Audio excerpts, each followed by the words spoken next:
আমাদের সরকারের পক্ষ থেকে যে নির্দেশনাটা দেওয়া হয়েছে যে 12 ঘন্টার মধ্যে কুরবানির বর্জ্য পরিষ্কার করতে হবে, আমরা সেই চ্যালেঞ্জকে গ্রহণ করে আমরা 8 ঘন্টার মধ্যে গাজীপুর সিটি কর্পোরেশন আমাদের এই নগরকে, আমাদের এই শহরকে পরিষ্কার পরিচ্ছন্ন করার জন্য আমাদের 1200-র উপরে যে পরিচ্ছন্ন কর্মী আমরা নিয়োগ দিয়েছি, তারা মাঠে কাজ করতেছে এবং আমাদের ডিপার্টমেন্টের সকল কর্মকর্তা আমরা সকলেই মাঠে আছি, আমরা তদারকি করতেছি, আমাদের কাজ চলমান। আমরা আশা করতেছি যে আমরা 8 ঘন্টার মধ্যেই আমাদের গাজীপুর সিটি কর্পোরেশনের বজ্র সম্পূর্ণরূপে আমরা পরিষ্কার করতে পারবো।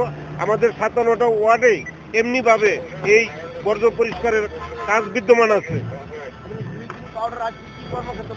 আমাদের সিটি কর্পোরেশন প্রতিটি ওয়ার্ডে ওয়ার্ডে আমাদের যেগুলা পচনশীল যে পলি ব্যাগ, সেই ব্যাগ আমরা পৌঁছে দিয়েছি প্রতিটি ওয়ার্ডে এবং ব্লিচিং পাউডার পর্যাপ্ত দিয়ে রেখেছি এবং গরুর হাটগুলোতে আমরা দিয়েছিলাম।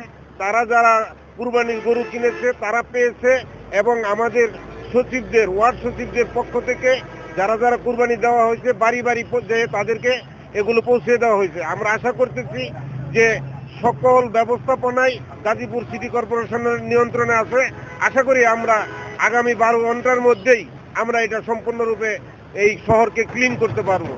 সিটি কর্পোরেশনের গাড়ি আছে, সেই গাড়ি দিয়ে আমরা এগুলো আমাদের নির্দিষ্ট ডাম্পিংয়ে আমরা ফেলতেছি। আশা করি যে রাত্রের মধ্যে এগুলো আমরা 100% কমপ্লিট করতে পারবো।